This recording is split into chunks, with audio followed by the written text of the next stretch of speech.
अस्सलाम वालेकुम students, hope you are doing well. तो आज हम लोग क्लास 9 की बायोलॉजी के फर्स्ट चैप्टर के एमसीक्यू सॉल्व करने जा रहे हैं। बहुत ही ज़्यादा इंपॉर्टेंट चैप्टर है इंट्रोडक्शन टू बायोलॉजी। तो इस चैप्टर में जितने भी एमसीक्यूज़ कवर हो सकते थे, थोड़े से एमसीक्यूज़ मैंने लिखे हैं लेकिन इंपॉर्टेंट लिखे हैं, चाहे वो पाकिस्तान के किसी भी शहर से हैं आप, लेकिन ये जो एमसीक्यूज़ होंगे आपकी बुक्स में लाजमी होंगे। और ऐसा भी नहीं है कि बोर्ड के पेपर में सिर्फ एक्सरसाइज वाले एमसीक्यूज़ आते हैं, बुक वाले भी एमसीक्यूज़ आते हैं। और आपके सिलेबस बेस्ड पेपर होंगे तो आपको ये जो बुक को बहुत ज़्यादा फॉलो करना है। आपने ये नहीं कहना कि मुझे सिर्फ और सिर्फ एक्सरसाइज पे ही रिलाई करना है। एक्सरसाइज के अलावा जो बुक में क्वेश्चंस हैं आपने उन पे बहुत ज़्यादा ध्यान देना है कि बुक में क्या चीज़ें लिखी हुई हैं। बुक स्टडी स्टार्ट करें, आप बुक से अपना सब कुछ सारा जितना होता है, मेरे लेक्चर्स में मेरी यही कोशिश होती है कि मैं बुक को लेके चलूँ, क्योंकि आपके पेपर्स ऐसे होंगे वो आपसे कॉन्सेप्ट मांगेंगे। तो वो जब आपको कॉन्सेप्ट मांगेंगे तो आपके जब पॉइंट क्लियर होंगे किसी चीज़ के बारे में, आपको सही समझ आएगी तो ही आप लिख सकेंगे।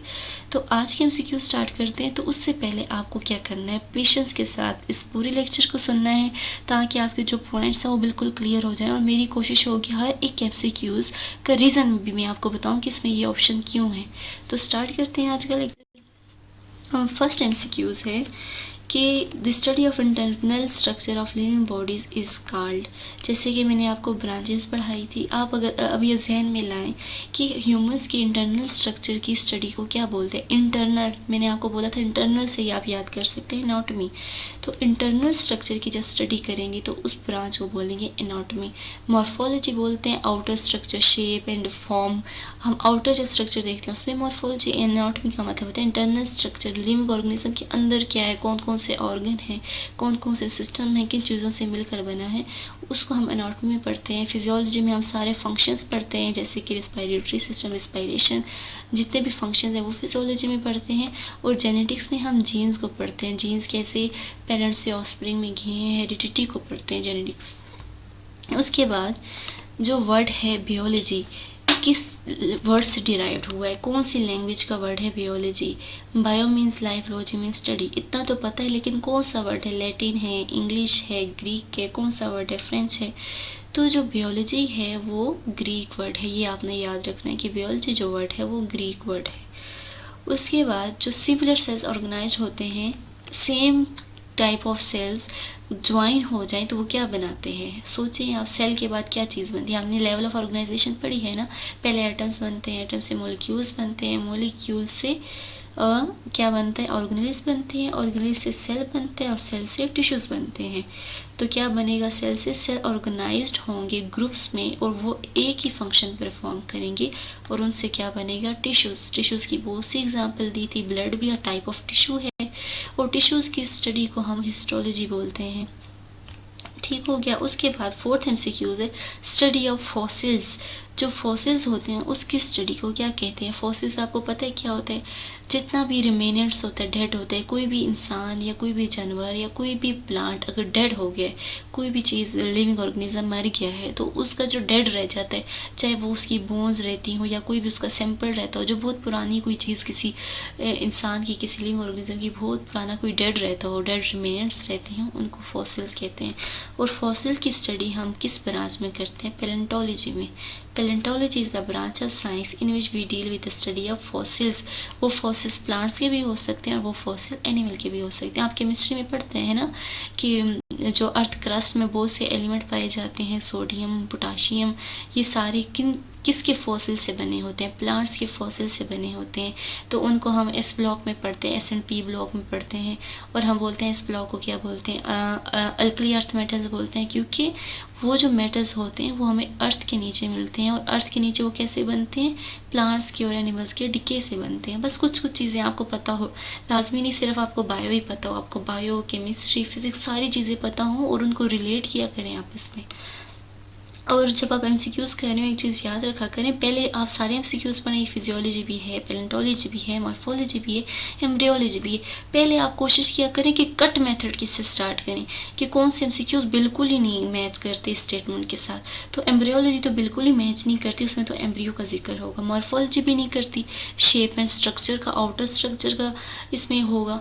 फिजियोलॉजी में होते हैं फंक्शन, जितने भी फंक्शन हैं वो फिजियोलॉजी में पढ़ते हैं, लेकिन यहाँ तो फॉसिल्स हैं, फॉसिल्स आएंगे तो उनको हम पेलेंटोलॉजी में पढ़ेंगे।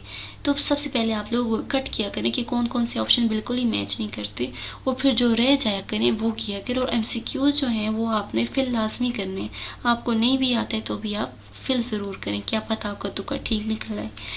उसके बाद the art of gardening is called, हमने पढ़ा था स्कोप ऑफ बायोलॉजी में बहुत कुछ, हमने कैरियर्स पढ़े थे, हमने एनिमल हस्बेंड्री और भी बहुत सी फॉरेस्ट्री बहुत सी चीज़ें पढ़ी थी। तो उसमें से हमने एक पढ़ा था हॉर्टिकल्चर। हॉर्टिकल्चर का मतलब होता है बागबानी। तो वो आर्ट वो जिसमें हम गार्डनिंग करते हैं, बागबानी करते हैं, उसको बोलते हैं हॉर्टिकल्चर, उसको बोलते हैं हॉर्टिकल्चर। तो फार्मिंग बिल्कुल भी नहीं हो सकते, फॉरेस्ट्री भी नहीं हो सकते, तो उसमें आएगा हॉर्टिकल्चर। हॉर्टी का मतलब होता है गार्डन, कल्चर का मतलब कल्चर, तो शोभा होता है, बागबानी क्या होता है, एक शोभा होता है। उसके बाद आ जाता है which bio element is the highest percentage in protoplasm. Protoplasm के अंदर किस बायो एलिमेंट की परसेंटेज सबसे ज़्यादा होती है। तो एक टेबल होता है जिससे अंदर हम पता चल जाता है कि जो बायो एलिमेंट्स हैं हमारी बॉडी में कितने प्रेजेंट है। तो सबसे ज़्यादा ऑक्सीजन होता है, ऑक्सीजन कितना होता है, ये आपने अमाउंट्स भी याद रखने लाजमी। अक्सर ये ऐसे पूछा होता है कि कौन सा अमाउंट सबसे ज़्यादा है या कौन सा सबसे कम है, या इनकी परसेंटेज की अक्सर लिखा होता है कि हाईएस्ट एलिमेंट की परसेंटेज क्या है। आपको पता है टोटल कितने बायो एलिमेंट्स होते हैं, 16 में से जो 6 होते हैं वो 99% बनाते हैं, और जो 10 होते हैं वो 1% बनाते हैं प्रोटोप्लाज्म का मेस। तो ऑक्सीजन सबसे ज़्यादा पाया जाता है, ऑक्सीजन कितना है 65, कार्बन है 18, हाइड्रोजन 10 है, नाइट्रोजन 3 है, कैल्शियम 2 है, फॉस्फोरस 1 है, और बाकी जो 10 एलिमेंट्स है वो जस्ट 1% बनाते हैं प्रोटोप्लाज्म का मेस। उसके बाद नेक्स्ट MCQs है which is the scientific name of mustard plant. जब हमने मल्टी सेलर ऑर्गेनाइजेशन पढ़ी थी, सेलर ऑर्गेनाइजेशन की 3rd टाइप पढ़ी थी, उसमें आता था मल्टी सेलर ऑर्गेनाइजेशन, मतलब वो ऑर्गेनाइजेशन जो डिफरेंट सेल से मिलकर बना होता है। तो प्लांट बहुत से सेल से बना होता है, जैसे कि जाइलम, फ्लोएम, मेसेंकाइमा, पेरेन्काइमा, बहुत से सेल से मिलकर बना होता है, टिश्यूज से। तो फिर इसमें क्या होता है कि मस्टर्ड प्लांट का नेम क्या है, मस्टर्ड बोलते हैं सरसों का साग, तो हम लोग पाकिस्तान में बहुत पकाते हैं ना। तो वो जो सरसों का साग होता है, सरसों का प्लांट होता है, उसको बोलते हैं मस्टर्ड प्लांट, और उसका साइंटिफिक नेम है ब्रासिका कॉम्पेस्ट्रिस। ये नाम आपने लाजमी याद रखना है, ब्रासिका कॉम्पेस्ट्रिस। बाकी जो एग्जाम्पल लिखी है मैंने, फेलिस कैटस नेम से इंडिकेट कर रही है, वो क्या होगी, कैट होगी। कॉर्वस स्प्लेंडिस जो हम कॉमन क्रो होते हैं, कौवा होता है, उसको बोलते हैं कॉर्वस स्प्लेंडिस। लेकिन जो ब्रासिका कॉम्पेस्ट्रिस है वो मस्टर्ड प्लांट का साइंटिफिक नेम है, अक्सर ये नेम आता है पेपर में, तो आपने ये नेम ऐसे ही याद रखना है। बाकी जब हम बायोडाइवर्सिटी पढ़ेंगे तो उसमें आपको रूल्स भी बताएंगे कि उसमें क्या करता है। फर्स्ट जो लेटर होता है, जो जेनेटिक नेम होता है, जीन का नेम होता है, वो कैपिटल होता है। दूसरा जो उसका स्पीशी का नेम होता है वो स्मॉल होता है, और वो इटालियन फॉर्म में लिखा होता है अगर वो कंप्यूटर में लिखा हो। लेकिन अगर आप पेपर में लिखेंगे तो आप इटालियन तो नहीं लिख सकते ना, यहाँ पे मैंने इटालियन लिखा हुआ, टेढ़ा थोड़ा सा हुआ है, तो आपने वहाँ पे क्या करना है, अंडरलाइन करना है उसको। फिर नेक्स्ट आ जाता है फ्रॉग का साइंटिफिक नेम क्या है, ये भी पूछा जाता है। फ्रॉग भी क्या है, मल्टी सेलर ऑर्गेनिज्म है, बहुत से सेल से मिलकर बना है, क्योंकि एनिमल्स में आता है, तो ये भी क्या है, मल्टी सेलर ऑर्गेनिज्म है। तो फ्रॉग को बोलते हैं राना टिग्रीना, ये आपने नेम याद रखना है, राना टिग्रीना। बहुत ही पुराना नेम है फ्रॉग का, कॉमन फ्रॉग है। अच्छा, फ्रॉग की बहुत सी टाइप्स हैं, बहुत ज़्यादा, और उनके बहुत मुश्किल नेम है, वो आगे जाके आप पढ़ेंगे। लेकिन जो कॉमन फ्रॉग है उसका नेम आपने याद करना है, राना टिग्रीना। होमोसेपियंस बोलते हैं ह्यूमंस को, मकाका मलाटा बोलते हैं मंकीज़ को, बाकी रोजेंटिका सिंपल रोज को बोलते हैं। तो ये होमोसेपियंस आपको पता होगा, हम ह्यूमंस को बोलते हैं। लेकिन ये दो नेम्स जो हैं, ब्रासिका कॉम्पेस्ट्रिस मस्टर्ड प्लांट का और साइंटिफिक नेम ऑफ फ्रॉग, ये दोनों आपने याद रखने, राना टिग्रीना और ब्रासिका कॉम्पेस्ट्रिस। उसके बाद वोल्वक्स, जब बहुत से वोल्वक्स मिले होते हैं, वोल्वक्स बोलते हैं ग्रीन एल्जी को, जो कि हमने किंगडम प्रोटिस्टा में पढ़ा था। तो जब बहुत से प्रोटिस्टा जो होते हैं, जो ग्रीन एल्जी होती है, वो कंबाइन हो जाते हैं तो क्या बनाते हैं, कॉलोनी बनाते हैं। तो इस ऑर्गेनाइजेशन को कॉलोनियल ऑर्गेनाइजेशन बोलते हैं। तो आप यहाँ पे कौन सा ऑप्शन को टिक करेंगे, कॉलोनी। ऑर्गेनिज्म भी नहीं बनाते वोल्वक्स, क्योंकि वो क्या है, सिंपल प्रोटिस्टा हैं। और वो किंगडम भी नहीं बनाते, सिंपल वोल्वेक्स तो किंगडम नहीं बनाता। तो सिंपल हम यहाँ पे कॉलोनीज़ को क्लिक करेंगे क्योंकि कॉलोनीज़ में राइट ऑप्शन है। और ब्लू जो ग्रीन एलजी है वो आपको कहाँ मिलती है, पानी वाली इन्वायरमेंट में मिलती है जहाँ पे फ्रेश वाटर होते हैं और उसके ऊपर ग्रीन ग्रीन आए होते हैं, वो क्या होते हैं, वो वोल्वेक्स की कॉलोनीज़ होती हैं। बाकी नेचुरली अकरिंग जो एलिमेंट्स होते हैं टोटल कितने होते हैं 92, और उसमें से बायो एलिमेंट्स कितने होते हैं 16 को टिक करेंगे। बाकी उसके बाद अल हयान जो बुक थी, फेमस बुक थी, वो कौन से मुस्लिम साइंटिस्ट की थी, जाबर इब्न हयान की, ये आपने क्लिक करना है इस पर। उसके बाद organism of the same species living in the same habitat at the same time. Same species, एक स्पीशी उसको बोलते हैं जो ऑर्गेनिज्म अकेला रह भी सके और वो न्यू ऑफस्प्रिंग पैदा भी कर सके औरों के साथ इंटरेक्ट करने के बाद, तो स्पीशी उसको बोलते हैं। तो जब स्पीशी जो है वो और स्पीशीज़ के साथ, अपने जैसे लोगों के साथ, सिंपल आप इतना कह लें कि एक जो चीज़ है, चाहे वो कैट है, वो मुख्तलिफ कैट के साथ रहेगी, एक ही जगह पे रहेगी, एक ही टाइम पे रहेगी, उसको क्या बोलेंगे, उसको बोलेंगे पॉपुलेशन। वो उस चीज़ की आबादी है। जैसे कि डियर्स हैं, मुख्तलिफ डियर्स हैं, वो एक साथ रह रही हैं जंगल में, तो डियर उस जंगल की पॉपुलेशन है। ह्यूमंस एक जगह पे बहुत ज़्यादा रह रहे हैं, ह्यूमंस हम सारे एक ही काइंड के ह्यूमंस हैं ना, होमो सेपियंस।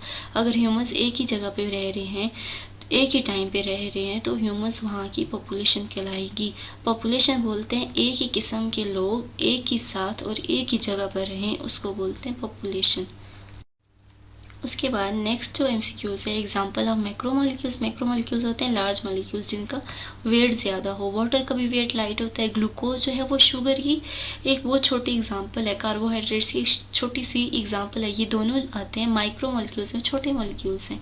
तो स्टार्च क्या है, प्लांट्स में जो स्टोर फूड होती है उसको बोलते हैं स्टार्च, और स्टार्च एक बहुत बड़ा मैक्रोमोलिक्यूल है। तो यहाँ पे हम लोग मैक्रोमोलिक्यूल स्टार्च पे टिक लगाएंगे।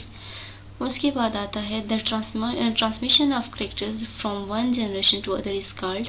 जब एक करेक्टर जैसे कि पेरेंट्स से एक करेक्टर ऑफस्प्रिंग में आ जाए तो हम वो कौन सी ब्रांच में पढ़ते हैं, वो हम लोग हेरिडिटी में पढ़ते हैं।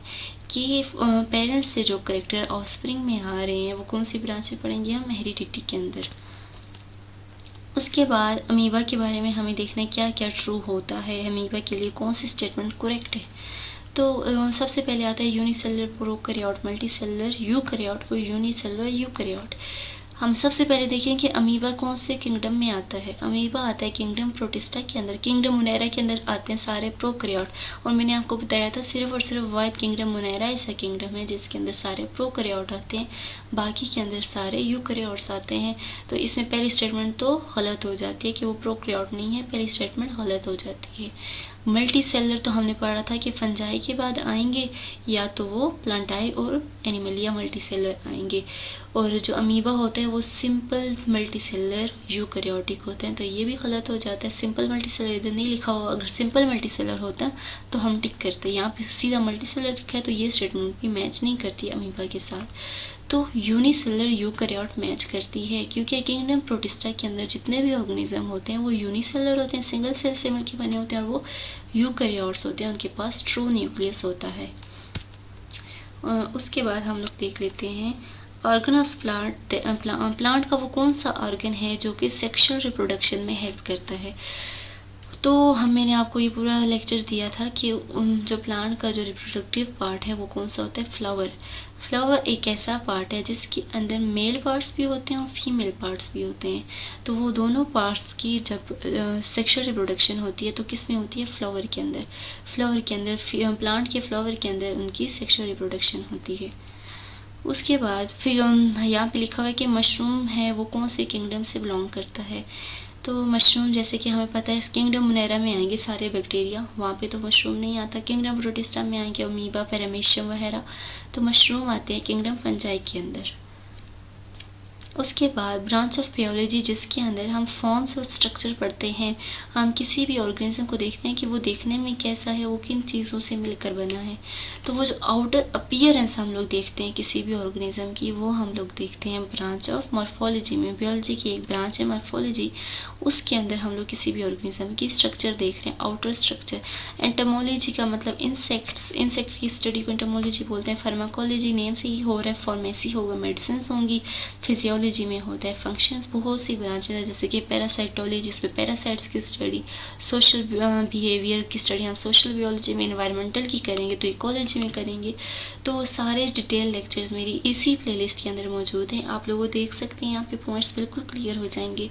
और कोशिश करें कि आप अपनी कॉन्सेप्चुअल स्टडी स्टार्ट करें। आप लोग एक्सरसाइज क्वेश्चन से ज़्यादा बुक को रीड करना स्टार्ट करें, बुक से कोशिश करें अपना। तो यहीं तक आज का आपको सब कुछ समझ में आया होगा। अगर कुछ चीज़ समझ में ना आई हो कमेंट ज़रूर करें, किसी चीज़ के बारे में पूछते हैं तो वो भी ज़रूर करें। और कोशिश इतनी करें कि आप अपनी कॉन्सेप्चुअल स्टडी स्टार्ट करें, जो आपकी बुक है बुक को वो ज़्यादा रीड करें, अपने कॉन्सेप्ट बिल्ड करें।